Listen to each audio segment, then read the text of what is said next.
أشهد أن لا إله إلا الله وحده لا شريك له شهادة تنجي قائلها عن المهلكات وأشهد أن محمدا عبده ورسوله سيد السادات فصلوات الله وسلامه عليه وعلى آله وأصحابه خير العباد أما بعد قال الله تعالى في كتابه الكريم يا أيها الذين آمنوا اتقوا الله حق تقاته ولا تموتن إلا وأنتم مسلمون. Yang sama-sama kita hormati dan kita muliakan takmir Masjid Al-Ikhlas beserta seluruh jajarannya, yang sama-sama kita hormati dan kita muliakan para pengurus Majelis Taklim Kurma serta bunda-bunda sekalian, jamaah setia kajian yang diselenggarakan oleh Majelis Taklim Kurma yang insya Allah semuanya dirahmati dan diberkahi oleh Allah Subhanahu wa Ta'ala. Gimana kabarnya bunda-bunda sekalian? Sehat ya? Alhamdulillah. Uangnya masih ada? Soalnya biasanya kalau habis liburan kan uangnya habis gitu. Ini anak-anak baru mulai masuk sekolah lagi kan? Ada yang daftar ulang, ada yang bayar UKT, wah segala macam, Masya Allah. Mudah-mudahan kita semuanya diberikan kecukupan oleh Allah Subhanahu wa Ta'ala. Amin ya rabbal alamin.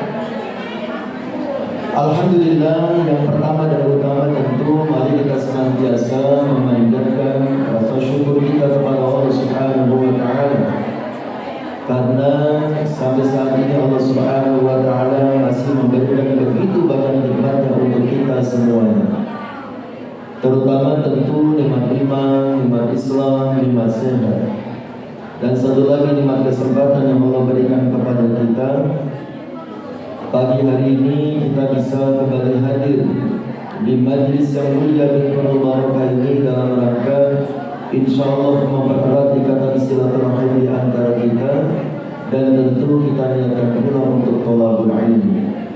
Mudah-mudahan langkah kaki kita ke majlis ini akan tercatat sebagai amal saleh yang dapat meringankan beban kita di hari kiamat nanti. Amin ya rabbal alamin. Selanjutnya, salawat serta salam tidak akan pernah lupa kita sampaikan kepada uswah dan qudwah kita, panutan dan anutan kita, baginda Rasul Muhammad sallallahu alaihi wasallam beserta keluarganya, para sahabatnya, para penerus dakwahnya, dan kita semua sebagai umatnya. Mudah-mudahan kita semua termasuk umat beliau yang akan mendapatkan syafaat dari beliau di kiamat nanti. Amin ya rabbal alamin. Mudah-mudahan dirahmati Allah Subhanahu wa Ta'ala. Ini karena karpetnya miring gitu ya, saya di posisi yang miring gitu.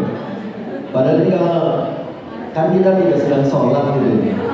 Kalau misalnya lurus saja aslinya bisa nggak? Kalau misalnya lurus saja, nggak mengikuti karpet gitu. Ya, ini kan gara-gara karpet gitu ya, arah kiblat gitu. Padahal kita tidak sedang sholat gitu ya. Aslinya lurus saja gitu, enak ya. Tapi nggak apa-apa, untuk hari ini nggak apa-apa. Berikutnya menurut saya sebaiknya lurus saja gitu ya. Tapi apa susah lurusin ya kalau nggak ngikutin garis karet ya. Ya. Baik, hari ini kita melanjutkan kajian kitab Nasaikhul Ibad karya Imam Nawawi Al-Bantani yang berisi nasihat pilihan untuk menjadi santun dan bijak. Sebelum kita lanjutkan ya, ke kitab ini, saya ingin sedikit mengingatkan kembali bahwa ilmu yang sifatnya fardu ain dalam Islam, ya, fardu ain itu berarti kewajiban individu, kewajiban setiap orang. Semuanya harus mempelajarinya. Itu ilmu yang sifatnya fardu ain, kewajiban individu. Itu kan ada 3 ya, masih ingat ya? Yang pertama ilmu tentang akidah, ya, tentang iman. Yang kedua, ilmu tentang ibadah, tata cara sholat dan seterusnya. Yang ketiga, ilmu tentang akhlak. Nah, kitab Nasoihul Ibad, dari 3 ilmu yang fardu ain ini, dia masuk berada di wilayah mana? Di wilayah ketiga. Ini ilmu tentang akhlak. Ilmu tentang akhlak itu juga dikenal dengan ilmu tasawuf. Mungkin kita pernah dengar ilmu tasawuf. Nah, kita sedikit pengantar ya, biar kita ada pemahaman yang sama terkait dengan ilmu tasawuf, gitu ya. Karena ada yang menganggap ilmu tasawuf itu sesat, bukan bagian dari Islam. Nah, kita perjelas dan kita jelaskan. Ilmu tasawuf ini merupakan cabang ilmu dalam Islam yang membahas tentang tazkiyatun nafs, penyucian jiwa. Kemudian membahas tentang pengendalian hawa nafsu. Kemudian membahas tentang mendekatkan diri kepada Allah.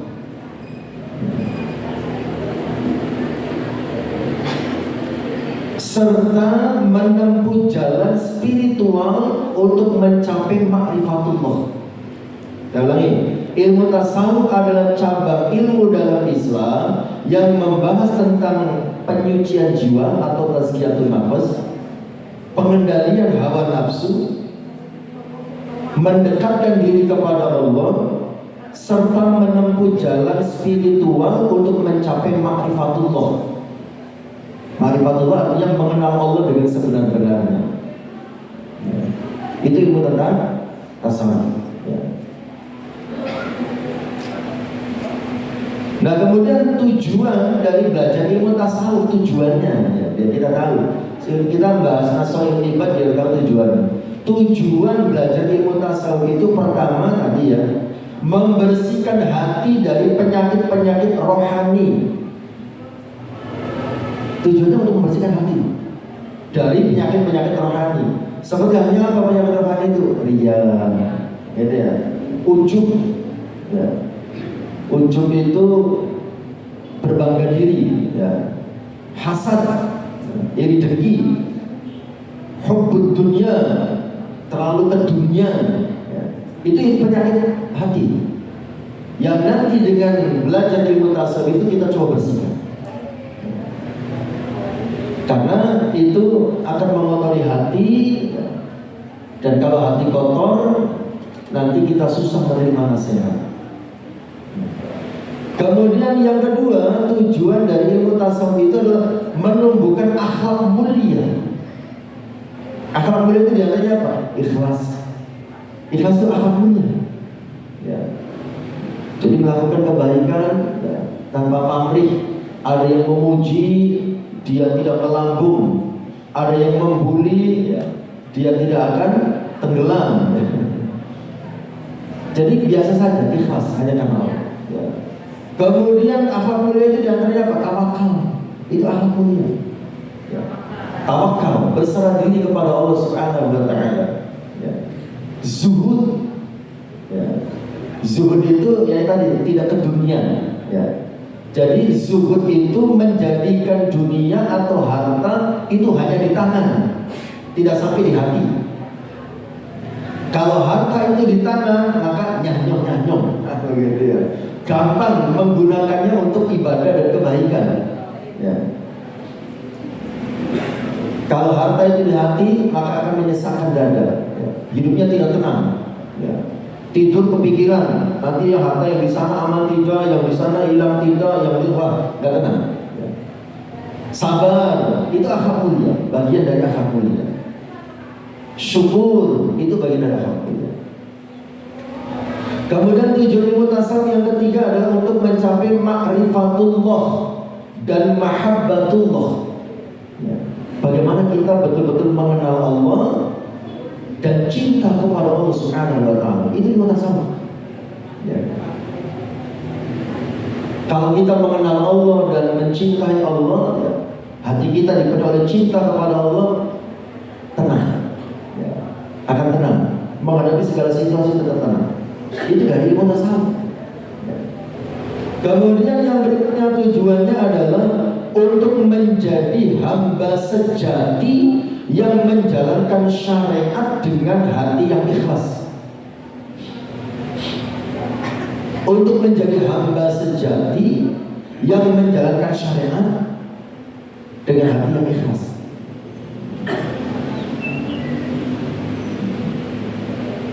Nah, hubungan tasawuf dengan syariat itu apa? Ya.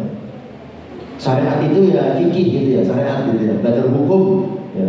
Ini boleh, ini nggak boleh, ini halal, ini haram, ini sunnah, ini wajib, ini makruh, ini mubah. Nah, itu syariat. Ya. Terkait dengan hukum. Apa hubungan tasawuf dengan syariat? Ya. Tasawuf itu bukan agama baru atau sesuatu yang menyimpang dari syariat, bukan. Ya. Justru tasawuf itu adalah inti batin dari syariat. Inti batin ya, dari syariat. Makanya Imam Malik memberikan nasihat. Ya. Perhatikan ya.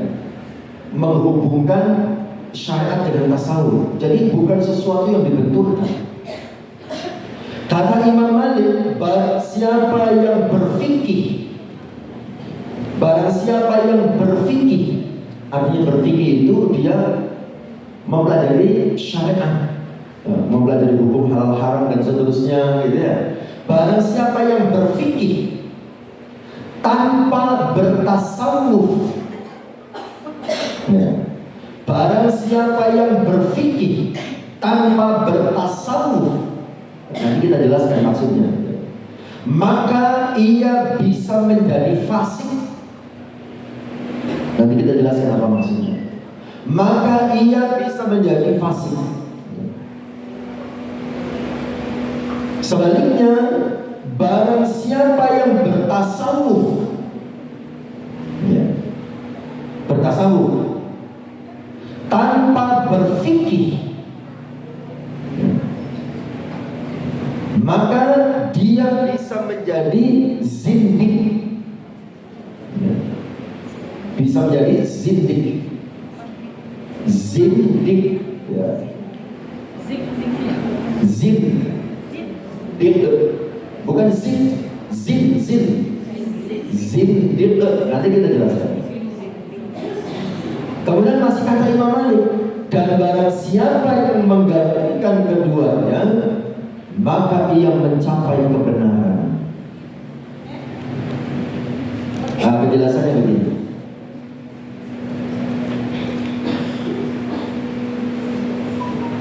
Yang pertama tadi, barang siapa yang berfikih tanpa bertasawuf, maka ia bisa menjadi fasik.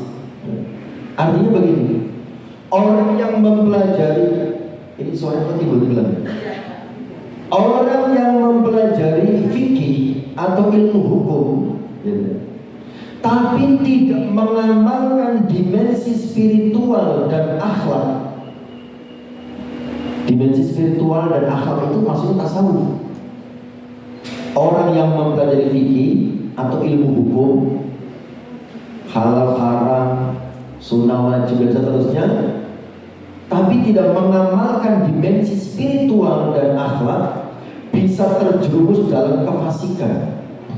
Artinya, ia tahu hukum, tapi tidak takut kepada Allah. Tahu hukum halal haram ya, tapi hatinya tidak ada rasa takut kepada Allah. Maka ilmu hukum yang dia ketahui itu hanya, halo panitia, ini mic-nya timbul tenggelam.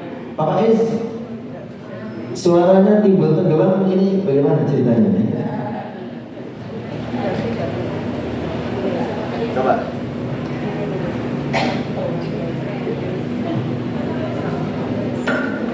Cek. Jadi orang yang ngerti ilmu hukum, halal haram dan seterusnya, tapi tidak menata hatinya, gitu ya, tidak belajar tasawuf, gitu ya, tidak menata hatinya, ya, maka dia akan tahu hukum tapi tidak takut kepada Allah. Sehingga ilmu itu hanya sebagai konsumsi akal, hanya untuk didiskusikan, hanya untuk diperbincangkan, hanya untuk diseminarkan, hanya untuk diperdebatkan, tidak menjadi konsumsi hati. Mohon maaf, saya sedikit bercerita. Dulu saya kuliah di kampus agama, ya. Jurusannya agama. Wallahualam kalau sekarang fenomena yang saya ceritakan masih ada apa tidak. Tapi dulu tuh ada fenomena, sekalipun kita tidak bisa mengeneralisir, tidak semuanya gitu ya. Tapi ada fenomena, ada pemandangan ya. Mereka fasih mendiskusikan Al-Quran, mereka fasih mendiskusikan fikih, mereka fasih berbicara hadis dan seterusnya. Tapi perilakunya sangat jauh dari ilmu yang dikuasainya. Maksiat buat mainan, bermaksiat itu biasa. Kadang-kadang sholat ditinggalkan. Kenapa itu?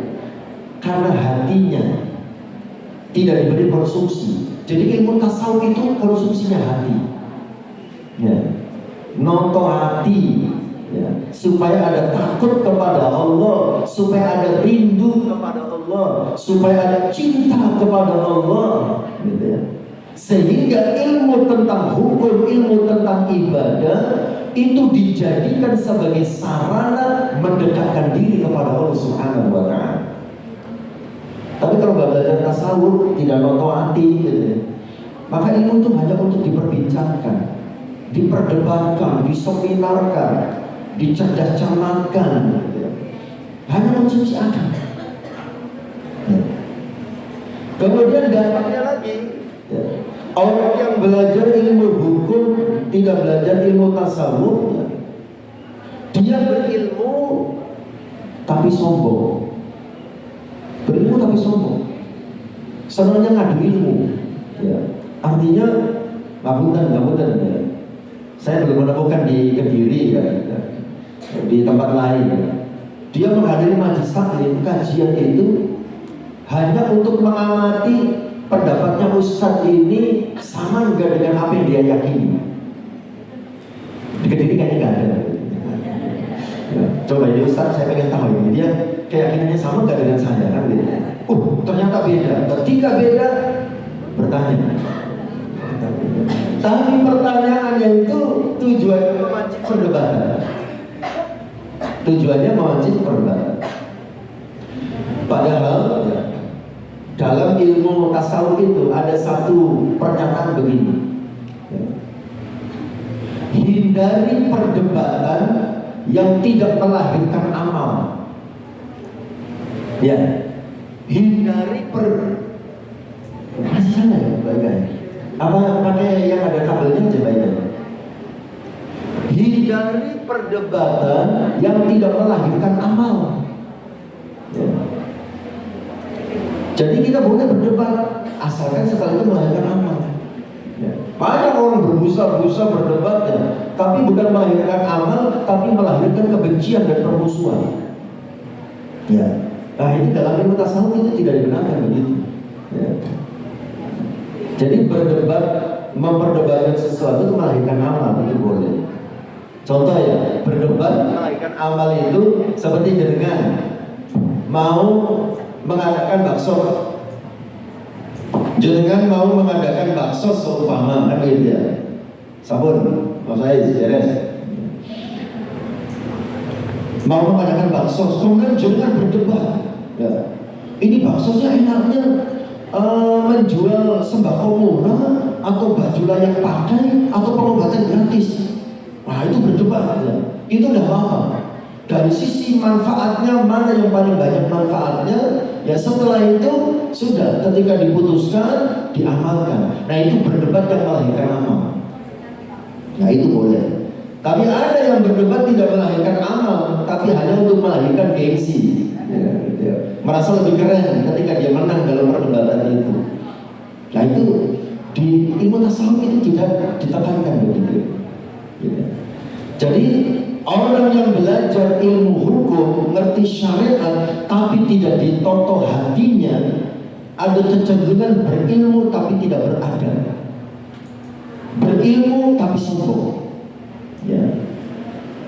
Nah itu.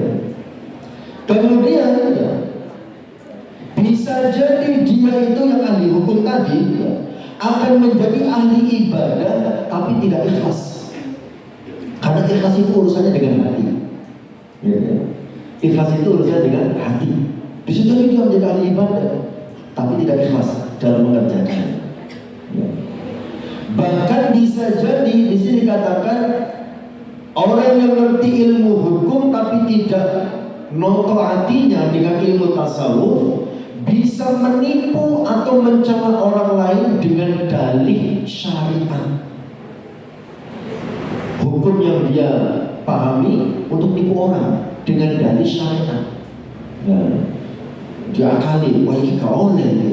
Ben oleh caranya piye? Nah, begitu ya. Diakali dengan ilmu hukum yang dia pahami dengan meniadakan rasa, mati rasa, gitu ya. Si penting menang. Masalah nanti ada yang tersakiti atau terdolimi itu tidak ada urusan. Itu tidak ada rasa, tidak ada tasawuf di situ. Ya. Nah itu ya. Orang yang mau menjadi ilmu hukum tapi tidak mengamalkan dimensi spiritual dan akhlak atau tasawuf bisa terjerumus ke dalam kefasikan. Fasik itu artinya berbuat dosa. Orang fasik itu orang yang berbuat dosa, berilmu tapi berdosa. Karena dengan ilmunya menjadikan dia sombong, menjadikan dia menipu, menjadikan dia merasa paling hebat, paling benar. Kenapa? Karena hatinya tidak ditonton. Ya.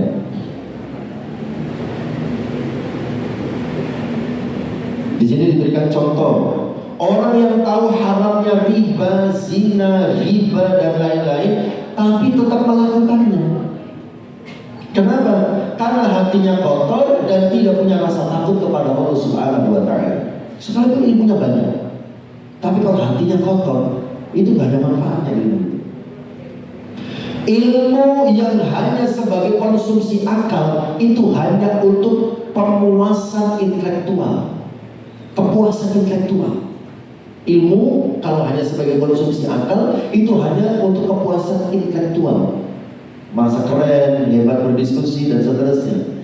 Tapi kalau ilmu sudah menjadi konsumsi hati, maka akan terpancar dalam sikap dan perilaku. Kalau ilmu itu sebagai konsumsi hati, maka akan terpancar dalam sikap dan perilaku. Ya, sikapnya menjadi lebih baik, akhlaknya menjadi lebih baik. Itu kalau ilmu sebagai konsumsi hati. Nah, bagi yang ini, ya, bagaimana menata hati, konsumsi hati, itu ilmu tasawuf. Ya, diantaranya dengan kitab Nashaikhul Ibad, kita akan belajar tentang itu. Ini isinya nasihat. Ya, mayoritas isinya adalah nasihat. Tidak bicara tentang hukum halal haram, gitu ya. Bicara tentang nasihat. Kemudian yang berikutnya tadi, sebaliknya, barang siapa yang bertasawuf tapi tidak berfikih, maka dia bisa menjadi zindik. Ya, zindik. Ya. Zindik di sini bisa diartikan munafik atau menyimpang dari Islam secara tersembunyi. Menyimpang dari Islam tapi tersembunyi, zindik. Ya. Orang yang mempelajari tasawuf tapi tidak mempelajari fikih, tidak mempelajari syariat, bisa terjerumus dalam zindik. Ya. Di sini dijelaskan zindik munafik atau menyimpang dari Islam secara tersembunyi. Mereka mendewakan rasa dan ilham, lalu meninggalkan sholat, meninggalkan puasa, atau merasa tidak butuh kepada syariat. Kenapa? Karena merasa sudah dekat dengan Allah. Jadi rusaknya tasawuf sampai dianggap sebagai sesat gara-gara yang seperti ini. Sudah merasa dekat dengan Allah sehingga tidak perlu sholat. Ya. Sampai ada saya pernah mendengar orang yang sesat dalam bertasawuf itu begini. Ya. Seumpama kita ya, mau ketemu bupati, katanya begitu, mau ilustrasi begitu. Ya.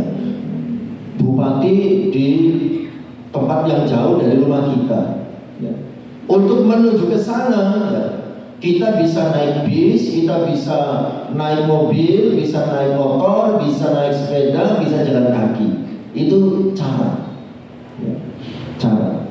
Nah, sebagaimana sholat itu adalah cara kita untuk ketemu dengan Allah Subhanahu wa Ta'ala. Tapi kalau orang itu sudah ketemu dengan bupati tadi, maka tidak perlu ditanya bagaimana caranya ke sini. Si penting kan sudah ketemu. Nah, begitu pula orang tasawuf. Kalau dia sudah bisa dekat dengan Allah tanpa harus sholat, ya ngapain sholat? Nah, sehingga kan suka mendengar kan, jadi kan mungkin ya, ada orang dikenal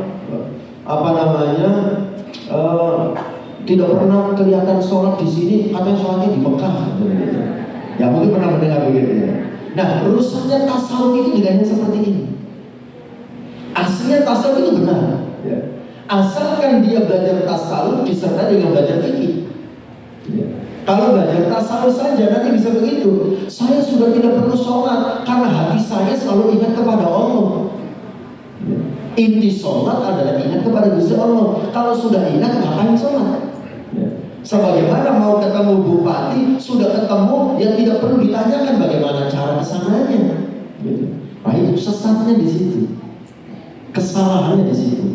Makanya Imam Malik dikenalkan sebagai imam fikih. Ya. Tetapi beliau juga paham tasawuf, ya, menggabungkan fikih dan tasawuf. Nah, kemudian kalimat yang ketiganya tadi nasihat Imam Malik itu, barang siapa menggabungkan keduanya, berfikih dan bertasawuf, maka ia mencapai kebenaran. Inilah idealnya seorang muslim. Berfikih, artinya berfikih itu taat syariat secara lahiriah. Berfikih itu taat syariat secara lahiriah, ya sholat, ya puasa, membaca 2 kalimat syahadat, membayar zakat, menolong orang, ya, bersilaturahim, itu syariat, taat secara lahiriah, kelihatan, ya, berfikih.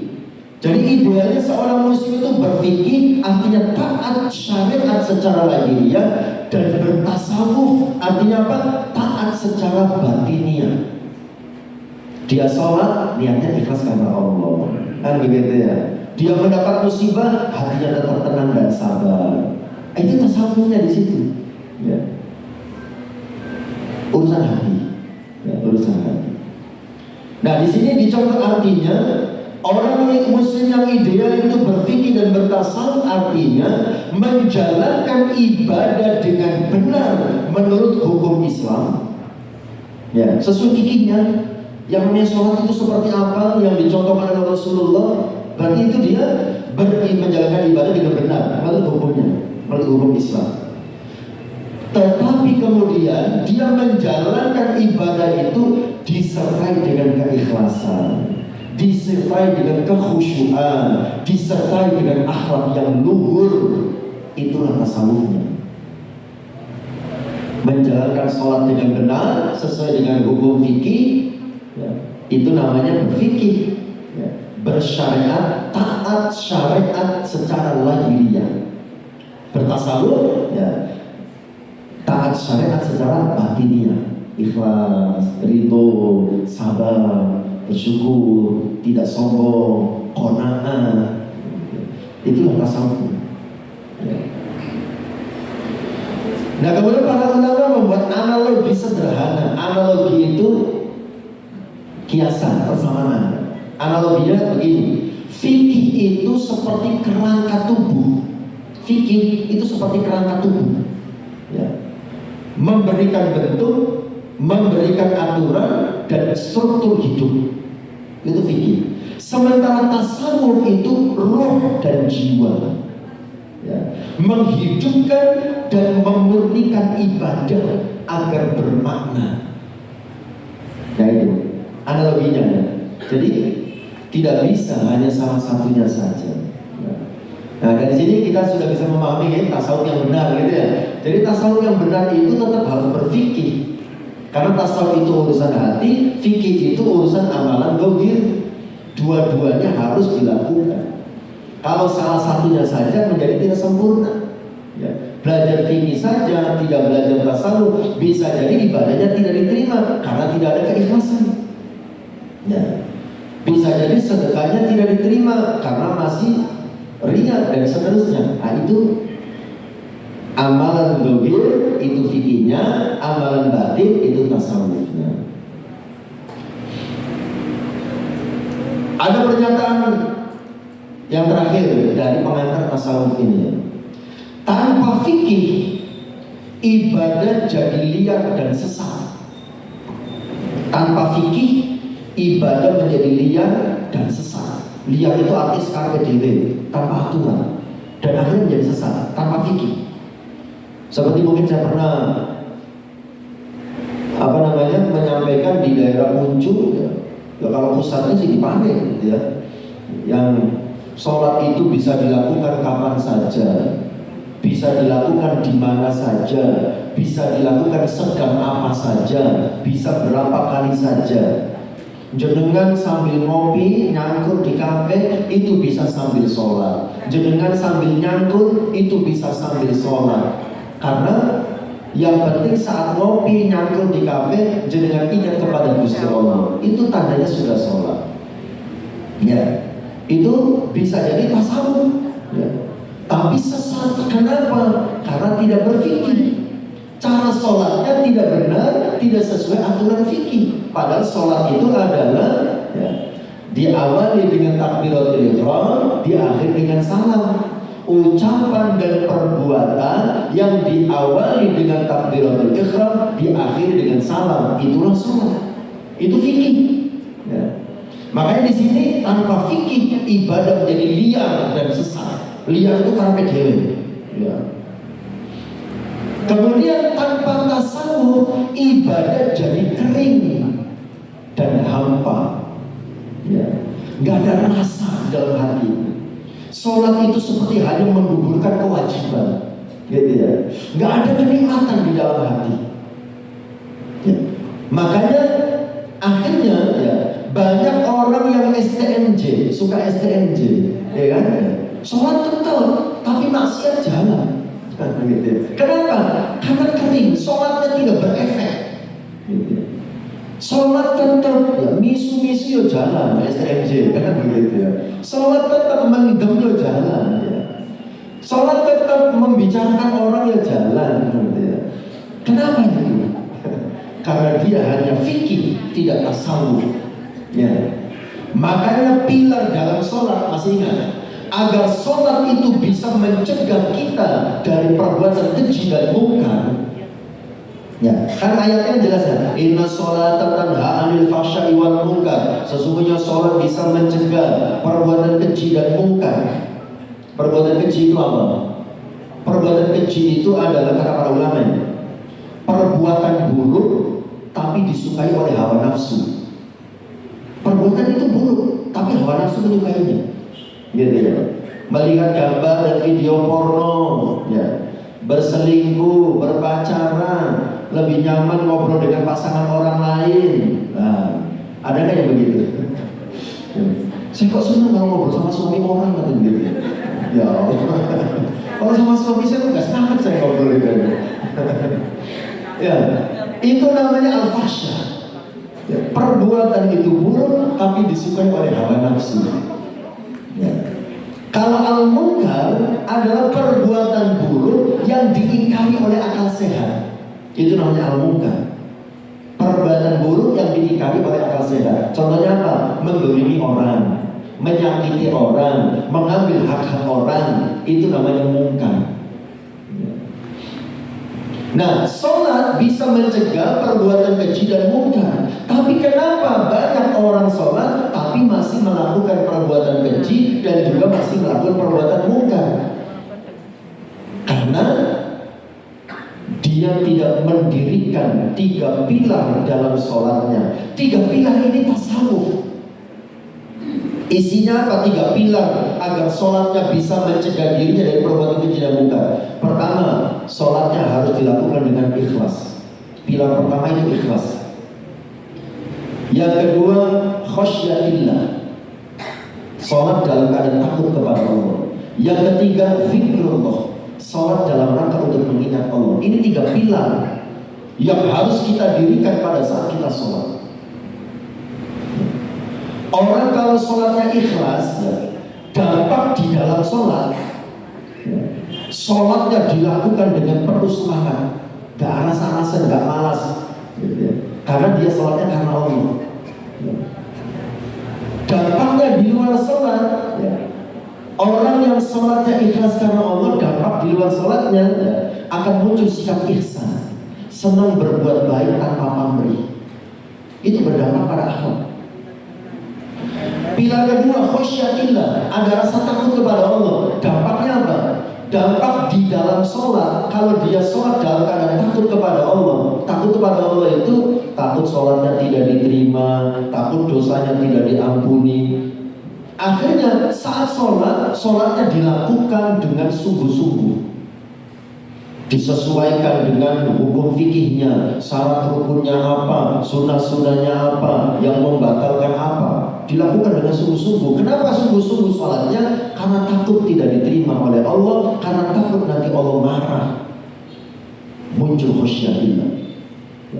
Nah, kemudian dampaknya di luar sholat apa? Dampak di luar sholatnya akan muncul sikap muraqabatullah, akan senantiasa merasa diawasi oleh Allah.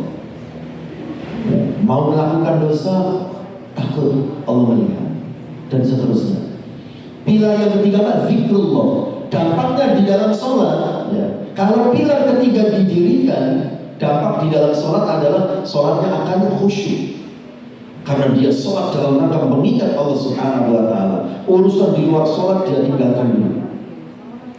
Dia menikmati sholatnya, dia sholat dengan tenang, dia sholat dengan khusyuk, karena sholatnya dalam rangka zikrullah. Di luar sholat, dampaknya apa? Kalau dia sholatnya dengan senantiasa mengingat Allah, hidupnya akan senantiasa diberikan ketenangan oleh Allah.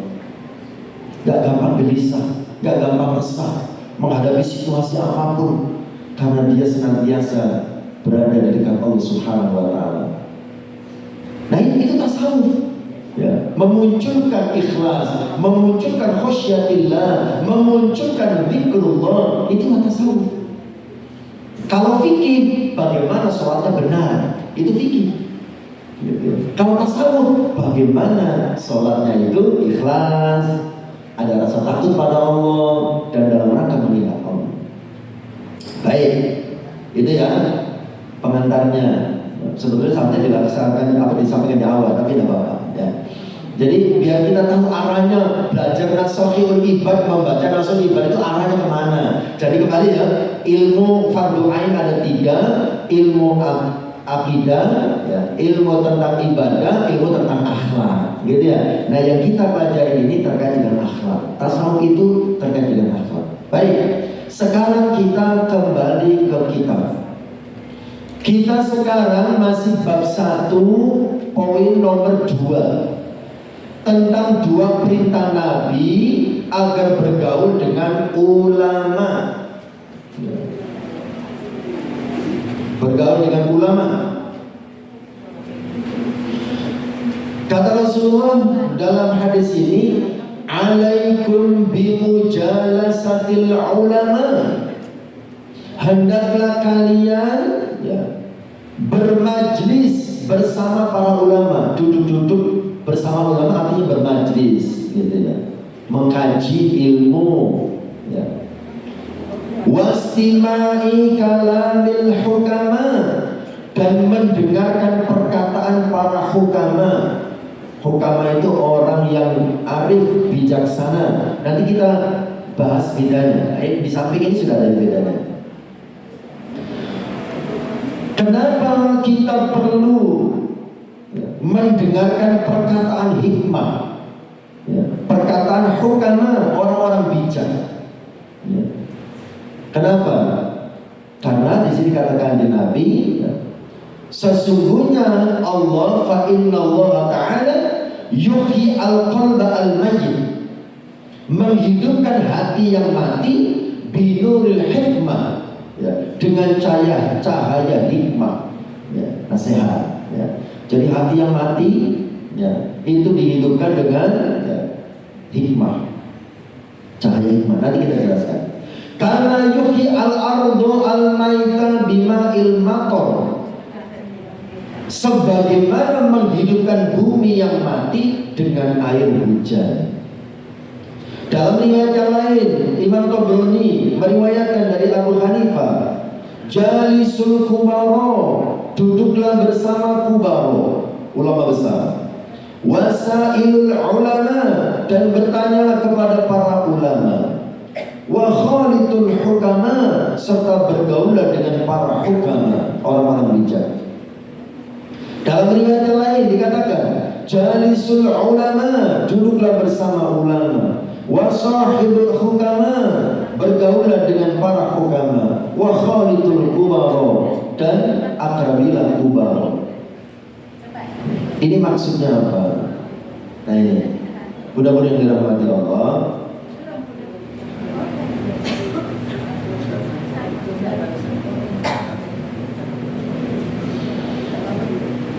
Hadis ini atau bab ini, ya, menjelaskan tentang hikmah di majlis ulama, ya. Hikmah berada di majlis ilmu, ya. Yang pertama tadi, ya, perintah mendatangi majlis ulama, alaikum bimujalasatil ulama. Perintah ini merupakan perintah agar mendatangi majlis ulama, ya. Ulama itu adalah pewaris Nabi, al-ulama warasatul anbiya.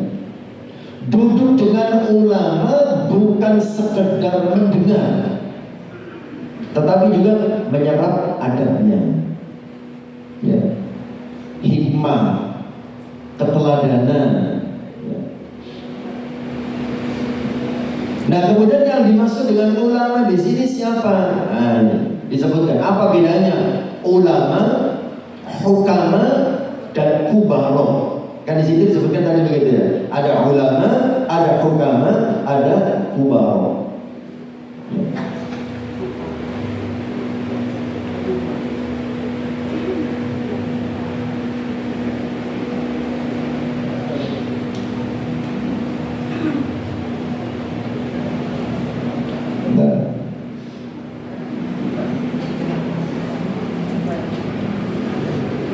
Perbedaan ulama, hukama, dan kubaro ini dalam terminologi tasawuf, bukan terminologi umum.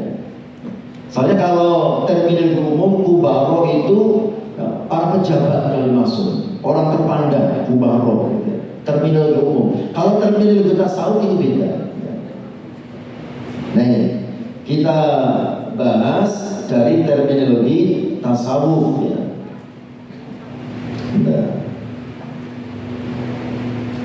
Ulama dalam tasawuf, ya, dalam terminologi ilmu tasawuf adalah para ahli ilmu dzahir, atau ilmu syariat, seperti ulama yang ahli dalam masalah fikih, ulama yang ahli dalam masalah tafsir, ulama yang ahli masalah hadis, ulama yang ahli masalah usul fikih. Itu namanya ulama, ya. Atau kalau dalam kitab ini disebutkan, ya, ulama itu adalah yang sangat menguasai dan memahami hukum-hukum Allah.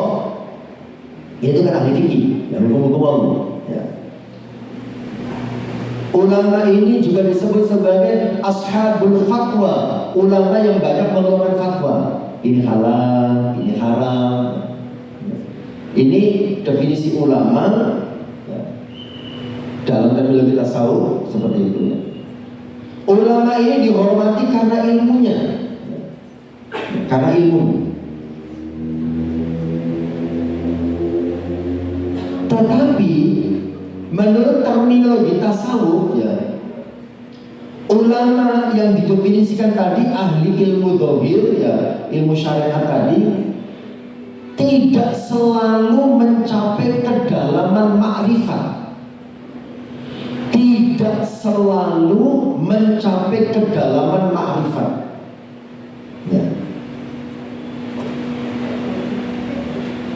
Tidak selalu ahli hikmah. Ya. Ada ahli hukum gitu ya. Tapi kalau menasihati itu kayak rasanya kok nggak nyampe ke hati, gitu. Nggak nyampe ke hati, kering gitu. Nah itu ulama dalam definisi tasawuf begitu ya. Hanya ahli ilmu dzahir. Ya. Kemudian kalau hukama, ahli hikmah, hukama. Yang pertama kan ulama, yang kedua hukama. Hukama di sini disebutkan ya, ulama yang sangat dalam kemampuannya tentang ma'rifat kepada zat Allah. Orang-orang yang bijak, yang menyatukan antara ilmu dan hikmah, serta menggunakan akalnya untuk merenung secara mendalam tentang hakikat kehidupan dan tentang Allah. Itu namanya hukama. Nah di sini bisa mencakup para filsuf, para sufi yang suka merenung mendalam dan mengungkap makna batin dari ajaran Islam. Dan hukama ini kadang-kadang dia tidak ahli syariat. Tidak ahli syariat. Jadi ada ulama itu dia tidak terlalu pandai hukum ya, tapi pandai bicara tentang hati. Ya. Ya seperti di Indonesia contoh gitu ya. Sekalipun saya berhusnudon, beliau juga ngerti tentang hukum, ya, berhusnudon. Tapi beliau sendiri mengatakan, kalau nanya fikih jangan ke saya tidak mengerti, gitu ya. Tapi kalau pengen nasihat tentang hati, bolehlah dengan saya. Contohnya A'agim. Itu saya mendengar beliau sendiri begitu. Kalau nanya fikih jangan ke saya bukan kiai, gitu ya. Tapi kalau untuk menasihati hati, insya Allah saya bisa. Dan A'agim ya, lebih banyak referensinya beliau bercerita ya, kenapa beliau begitu mantap bicara tentang hati, karena yang dipelajari kitabnya apa? Hikam. Hikam itu kan ilmu tasawuf, ilmu tentang hati ya. Ibnu Athaillah ya, terkenal itu di pesantren itu diajarkan ya. Hikam, ilmu tentang hati, tentang tasawuf. Dan itu A'agim itu menjadi ulama seperti sekarang itu berawal dari rajin membaca kitab hikam, kemudian dia meresapkannya dalam hati, kemudian diamalkan, akhirnya kalau ngomong itu kan menyejukkan, gitu, dari hati. Sekalipun akhirnya dirusak oleh media, akhirnya jamaahnya banyak yang membencinya gara-gara sesuatu yang halal tapi tidak disukai wanita. Apa itu? Poligami adalah syariat yang terdolimi. Syariat tapi terdolimi gitu. Itu dirusak oleh media ya. Masya Allah ya. Akhirnya netizen pada ikut-ikutan marah ya. Pernah ada yang bertanya, jangan suka suami yang seperti A'agim ya, atau yang seperti Ari Peter Pan ya.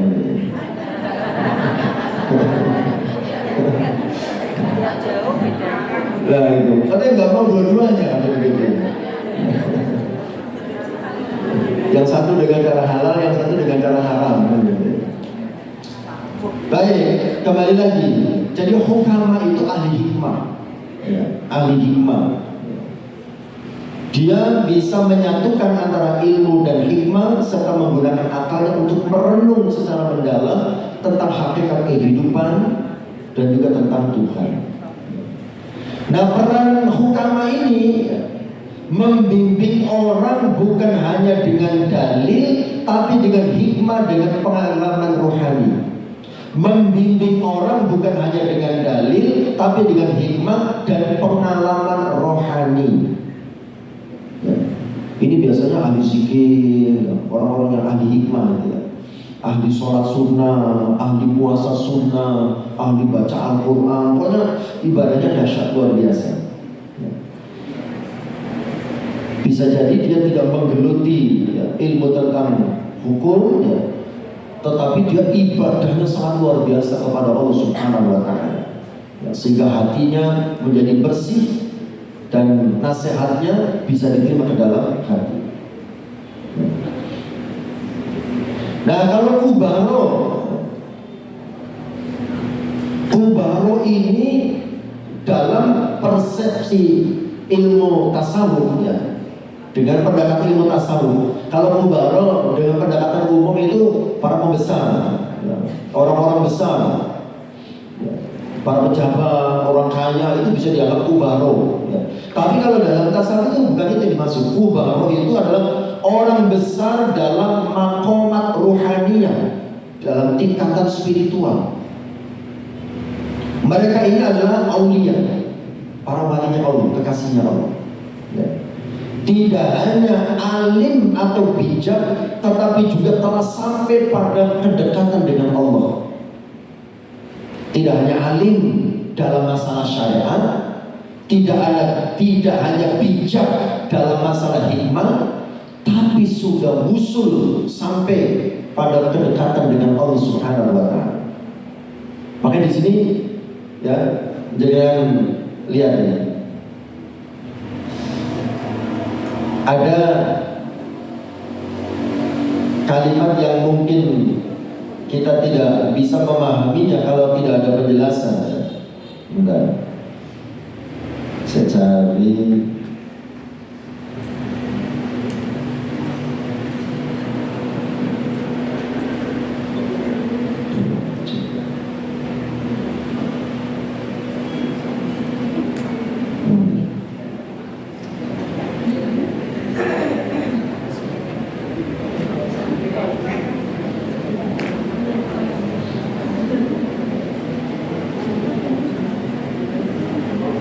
Nah ini dalam buku jenengan ada tulisan begini, ada penjelasan. Ulama besar yang disebut kubaro. Ulama seperti ini senantiasa melakukan hal-hal terpuji untuk kepentingan makhluk Allah, terutama ahli ibadah. Nah ini kalimat berikutnya, coba lihat ya. Lirikannya lebih memberi manfaat daripada ucapannya. Coba, kita nggak ngerti apa maksudnya. Lirikannya saja lebih memberi manfaat daripada ucapannya. Barang siapa yang lirikannya memberi manfaat kepada Anda, maka tentu bermanfaatlah ucapannya. Maksudnya apa? Saya cari referensi di tempat lain. Penjelasannya begini. Kalimat yang mengatakan ulama ini lirikannya lebih memberi manfaat daripada ucapannya, ini mengandung makna. Maksudnya adalah mengandung makna yang dalam dan biasanya merupakan pujian tingkat tinggi terhadap kedalaman spiritual dan pengaruh batiniah seorang ulama. Penjelasannya begini. Lirikan berarti pandangan matanya, lebih bermanfaat daripada ucapannya, maksudnya daripada nasihatnya secara lisan. Ini menunjukkan kehadiran dan wibawa spiritual sang ulama sangat kuat. Kan mungkin bagi kita yang biasa ketemu dengan ulama poros langit, kalau dengar pernah mendengar ulama poros langit, ulama ahli ibadah. Itu baru lihat wajahnya saja sudah teduh, menyejukkan. Melihat wajahnya saja sudah tenang. Itu belum ngomong, itu belum memberikan nasihat. Tapi itu bagi kita yang sudah biasa menata hati, melihat orang yang hatinya bersih, hatinya jernih, itu sudah tenang. Ketemu saja sudah tenang. Itu belum dapat nasihatnya. Itu yang dimaksud. Lirikannya atau pandangan matanya lebih bermanfaat dari ucapannya. Artinya kehadiran dan wibawa spiritualnya sang ulama itu sangat kuat. Yang kedua yang dimaksud, cahaya hati dan ketakwaannya tampak nyata dalam sikap dan sorot matanya. Jadi cahaya hati dan ketakwaannya tampak. Jadi menyejukkan, gitu, dipandang itu enak, tenang ya. Makanya ngapunten, orang-orang tua kita zaman dahulu ya, itu hobi silaturahim ke rumahnya kiai-kiai seperti ini ya. Pusing gitu ya, suntuk banyak masalah, ayo soal ke kiai ya. Itu baru ketemu saja, ketemu wajahnya gitu ya, udah adem ya, tenang gitu ya. Kemudian Pak Kiai saya minta doa. Kadang-kadang tidak minta nasihat, langsung minta doa ya. Kadang-kadang yang Pak Kiai kalau nasihati saya ya, terus didoakan, itu pulang itu tenang hati ya. Ini namanya kubaro ya. Ulama yang bisa membawa efek seperti itu kepada orang lain, inilah kubaro ya. Ketakwaannya kepada Allah terpancar dalam wajahnya, sehingga membuat orang yang memandangnya itu tenang hatinya, menyejukkan. Itu kubaro. Ini hanya bisa dipahami dengan ilmu tasawuf kan begitu ya. Ya. Orang yang biasa noto hati ya. Tapi kalau kita hanya biasa mengasah logika, ini nggak masuk ya. Kalimat-kalimat seperti ini nggak masuk kalau kita hanya menggunakan logika. Ini harus dengan hati ya. Kemudian lagi yang dimaksud dengan lirikannya tadi ya, membawa pengaruhnya. Pengaruhnya bukan sekedar melalui kata-kata, tetapi dari pancaran rohani, keteladanan, dan aura keikhlasannya. Jadi kehidupannya gitu ya, kesehariannya itu sudah bisa menjadi contoh buat orang lain. Makanya ulama-ulama seperti ini ya, biasanya tidak suka dengan keramaian ya.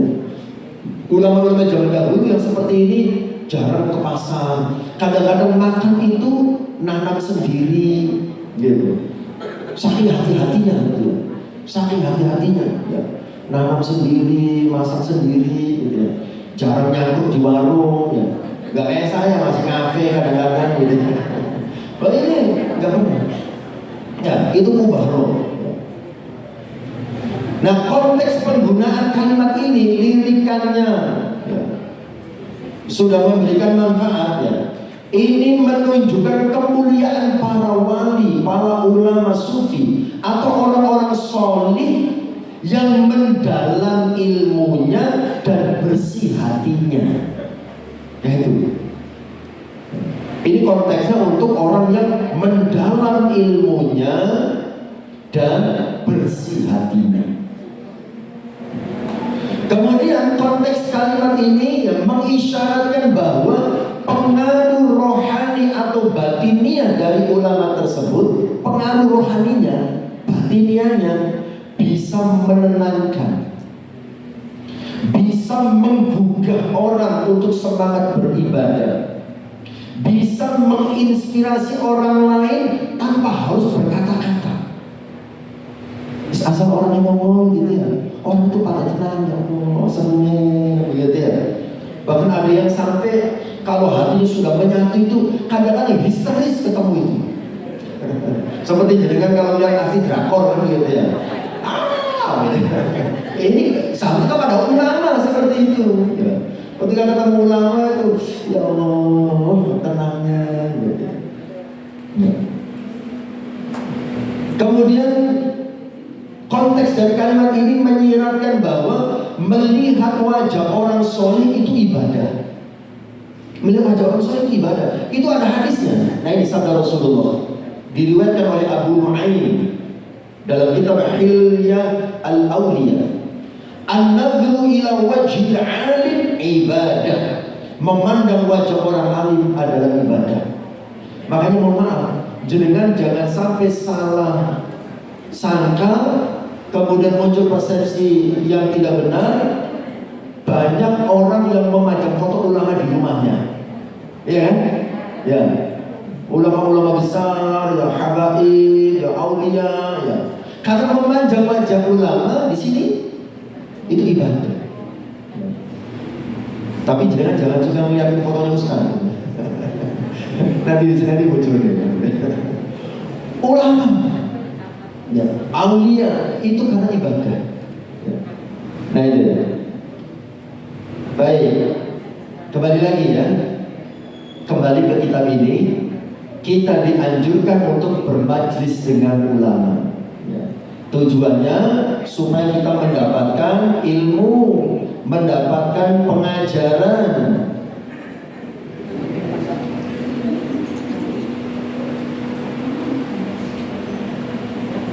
Kemudian dengan hukama ini supaya kita mendapatkan nasihat yang menenangkan hati, gitu ya, yang membuat kita tetap tenang menghadapi situasi apapun di dalam hidup kita.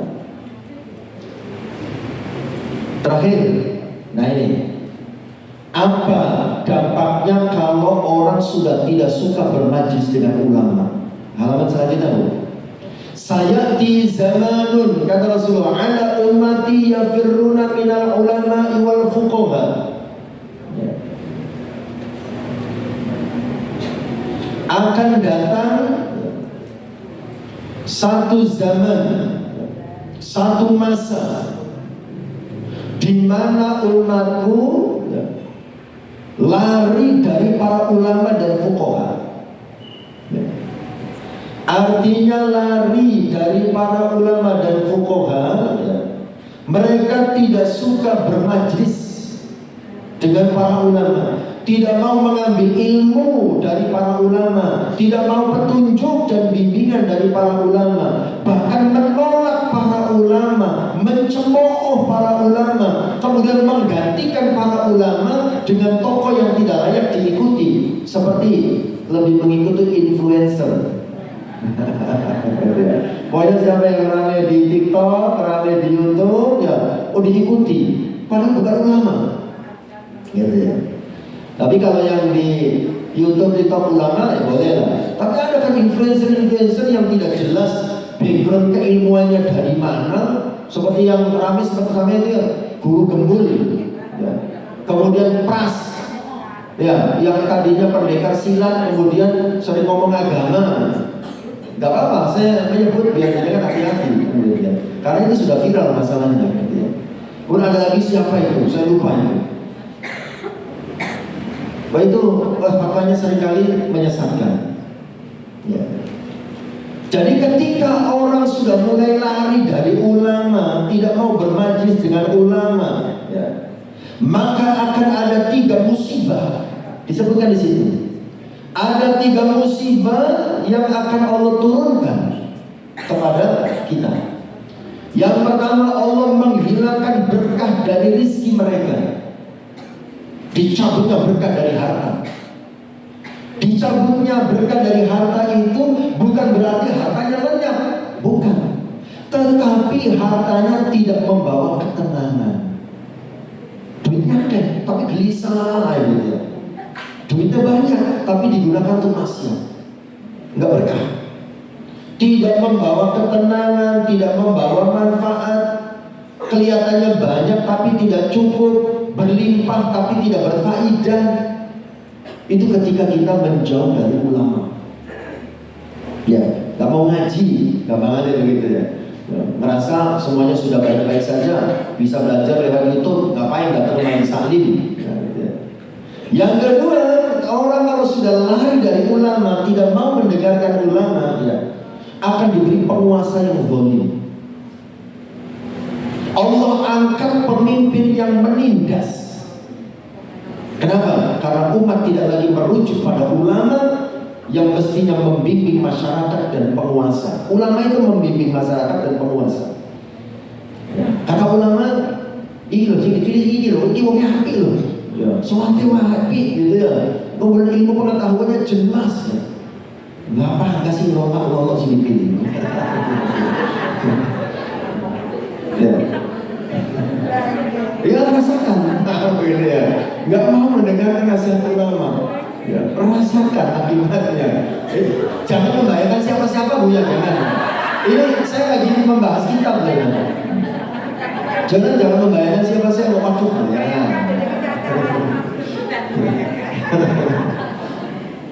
Ini kata ulama ini loh api kan gitu ya. Ini sholatnya api, pendidikannya jelas gitu ya. Gak ikut si merem-merem jadi kan. Ya.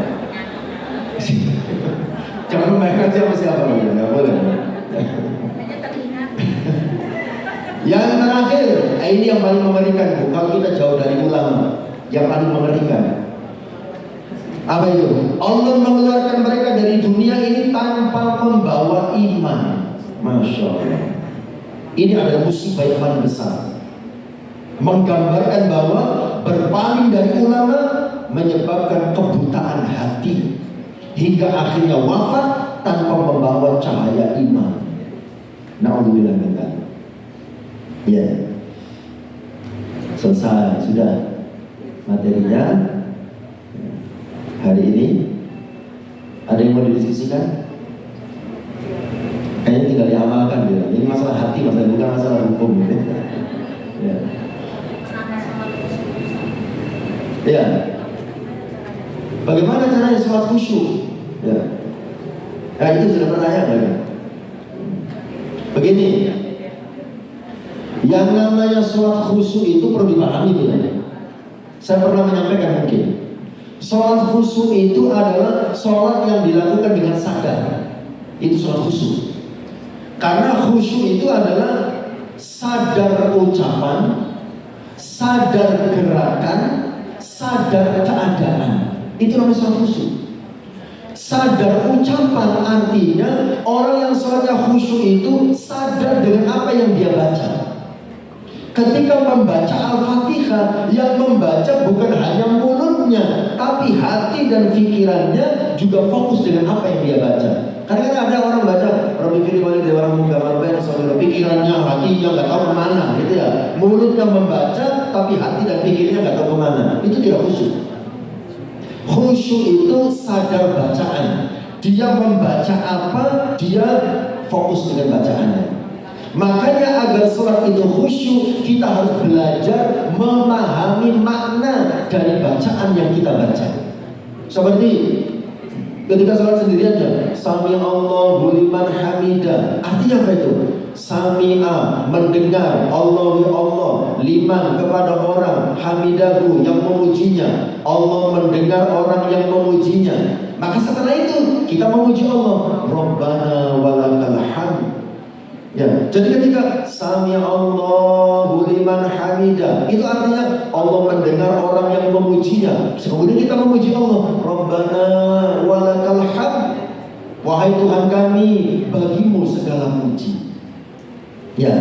Kemudian ketika kita ruku, ya, kita membaca Subhana Rabbiyal A'la. Kita bayangkan bahwa kita itu begitu kecil, kita tidak memiliki apa-apa, tidak mempunyai kekuatan apa-apa. Yang maha tinggi dan maha besar adalah Allah Subhanahu wa Ta'ala. Itu. Ya. Jadi sholat khusyuk itu pertama sadar bacaan, ya. Sadar ucapan, sadar bacaan. Jadi ketika dia membaca, dia mengangan-angani apa yang dia baca. Yang kedua, sadar gerakan. Orang sholat khusyuk itu orang yang sadar dengan gerakan sholatnya. Makanya contoh orang tidak khusyuk ketika dia sholat lupa dengan rokaatnya. Ini rokaat 2 atau 3, berarti dia tidak khusyuk. Kenapa? Karena dia tidak sadar dengan gerakan yang dia lakukan. Yang parah itu kalau lupa dengan sujud. Ini sujud pertama atau kedua ya? Padahal kan dekat banget kan gitu ya.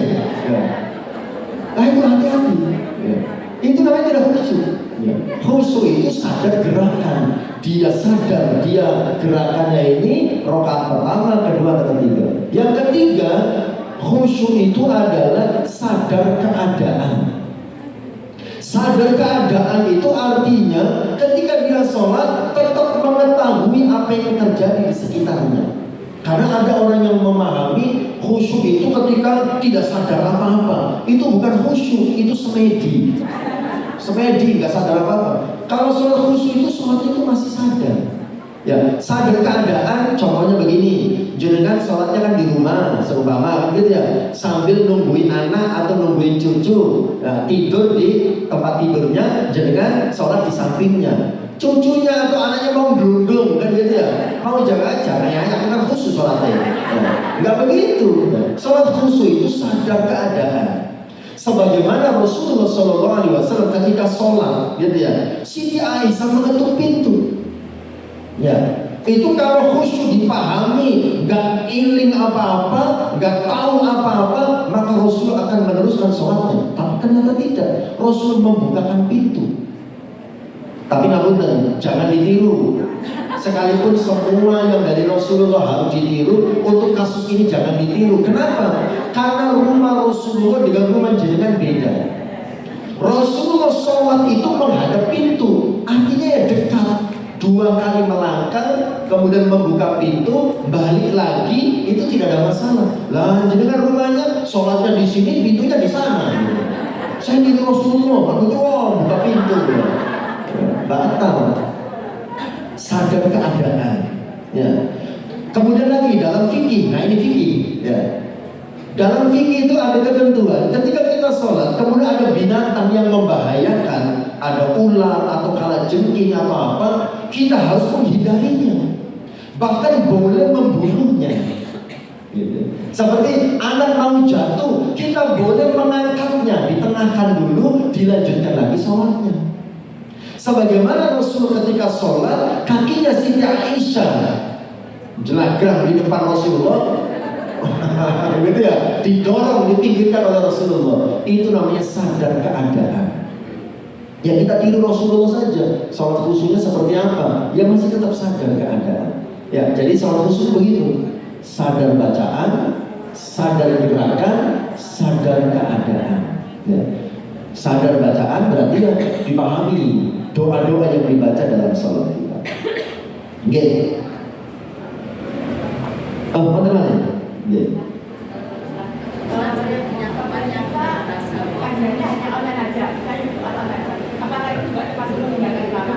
Apa ini? Oh, ini apa itu? Oh, ini dulu, bentar. Ya. Assalamualaikum warahmatullahi wabarakatuh. Waalaikumsalam.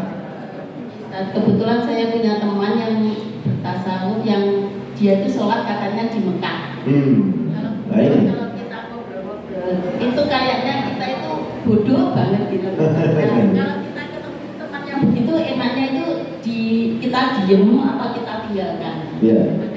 Ya. Jadi kalau kita punya ilmu, ya, untuk memberikan masukan, kita sampaikan ilmu kita. Ya. Ya, berarti kita sudah siap. Ya. Kalau kita tidak punya ilmunya, ya lebih baik menghindar. Jangan terlalu sering ngobrol dengannya, takutnya membawa efek negatif. Sederhananya sebetulnya begini, gitu ya. Yang membawa ajaran Islam ke dunia ini siapa? Tanya aja gitu. Rasulullah. Terus kita kalau mau beragama Islam niru siapa? Niru Rasulullah. Lalu Rasulullah cara sholatnya bagaimana? Pernahkah ada hadis yang menjelaskan Rasulullah sedang berada di Madinah, kemudian sholatnya di Mekah? Fisiknya ada di Madinah, tapi Rasulullah sholatnya di Mekah. Apa pernah ada hadis yang menjelaskan tentang itu? Ya, begitu aja. Dibikin yang standar, ya, tetapi benar. Itu kan standar. Kebenaran umum gitu ya, bahwa Rasulullah tidak ada cerita lagi ada di Madinah kemudian Rasul bercerita saya sudah sholat tadi di Mekah. Apakah ada cerita tentang itu, tentang Rasulullah? Jadi kalau beragama, karena agama ini yang membawa Rasulullah, tiru Rasulullah saja. Ya, jangan tiru siapa seperti itu. Ya. Ulama siapa? Ya. Kata Imam Malik, sampaikan tadi Imam Malik itu. Orang kalau bertasawuf tidak berfikih, maka dia bisa menjadi sesat. Ya, bertasawuf tidak berfikih nanti bisa menjadi sesat. Ya, jadi harus berfikih. Berfikih itu artinya beribadah secara zahir yang tampak sebagaimana umumnya orang, kan begitu. Ya. Jadi nggak usah panjang-panjang berdalil segala macam, nggak usah. Tanya yang sederhana saja. Yang membawa agama Islam siapa? Dia jawab pasti Rasulullah. Ya. Bagaimana cara Rasulullah sholat? pernah mendengar Rasulullah sedang berada di Madinah, kemudian dia cerita, saya sudah sholat tadi di Mekah, padahal saat itu sudah di Madinah. Pernah ada cerita begitu? Nah, sampaikan begitu, yang sederhana saja. Karena kalau berdalil berargumentasi panjang lebar, bisa jadi dia sudah mendapatkan banyak masukan lewat pemahaman tasawufnya itu. Ya.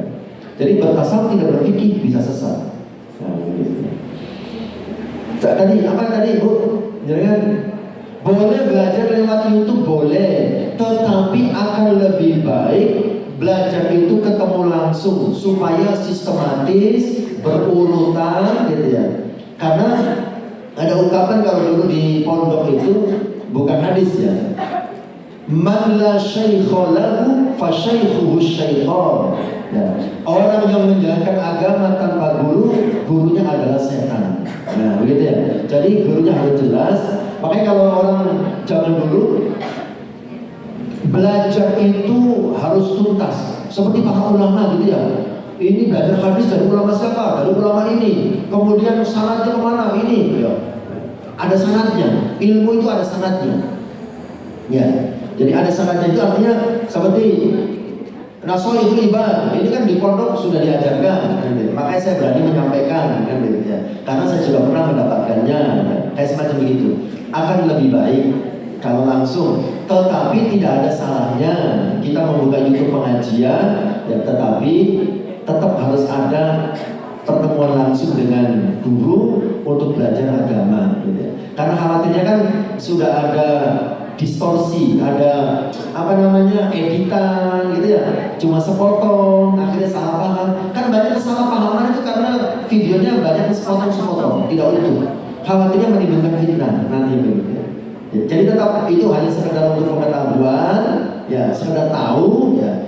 Tapi untuk apa yang diyakini dan diamalkan, sebaiknya ada pertemuan fisik, ya belajar agama. Kita hanya fokus karena mungkin ada anak-anak kita. Ya enggak juga. Meninggalkan ulama itu sama sekali tidak mau mengindahkan nasihatnya, tidak mau mengikuti ajarannya sama sekali. Ya. Kalau itu kan masih mengikuti ya, sekalipun lewatnya medsos atau YouTube. Cuma ya begitu. Kadang-kadang YouTube itu ada yang terpotong, tidak utuh, akhirnya diambil kesimpulan ternyata salah yang dimaksud. Gitu ya. Oke, sebaiknya konfirmasi ya, bertanya lagi apa yang didengar di YouTube. Kalau sekiranya itu menimbulkan kontroversi, lebih baik dicari lagi informasinya yang lebih valid. Oke, sambung ya. Baik, ibu yang dirahmati Allah. Ada kuis? Oh gitu. Yang tadi bertanya dapat download ya. Baik, ibu yang dirahmati Allah. Dalam kesempatan ini saya ingin meminta maaf kepada panjenengan kalau saya banyak salah, banyak dosa yang disengaja maupun tidak disengaja. Dan saya mohon doanya, insya Allah saya dengan lusa datang tanggal 19 Juli ini, hari Sabtu, yang mendampingi jamaah untuk umroh ya, 10 hari, ya, tanggal 19 sampai tanggal 29 ya. Makanya jadwal saya antara tanggal 19 sampai 29 itu sementara diliburkan ya, di tempat-tempat yang lain. Siapa maafkan saya ya, supaya saya di sana tenang, supaya saya di sana ringan, karena amal kita di tanah air, perbuatan baik, perbuatan kita di tanah air itu kadang-kadang ada dampaknya di sana. Ya, banyak dosa, banyak salah dengan orang di sini, kadang-kadang itu dibalasnya di sana. Dan makanya saya tidak mau, kan gitu ya. Nah, saya minta maaf sama jenengan, barangkali saya salah ucap ataupun salah sikap, gitu ya. Mohon dibuka pintu maaf. Sama-sama gitu. Ya, insya Allah mudah-mudahan semuanya bisa beribadah haji dan umroh. Demikian kurang lebihnya saya mohon maaf. Ihdinas siratal mustaqim. Assalamualaikum warahmatullahi wabarakatuh.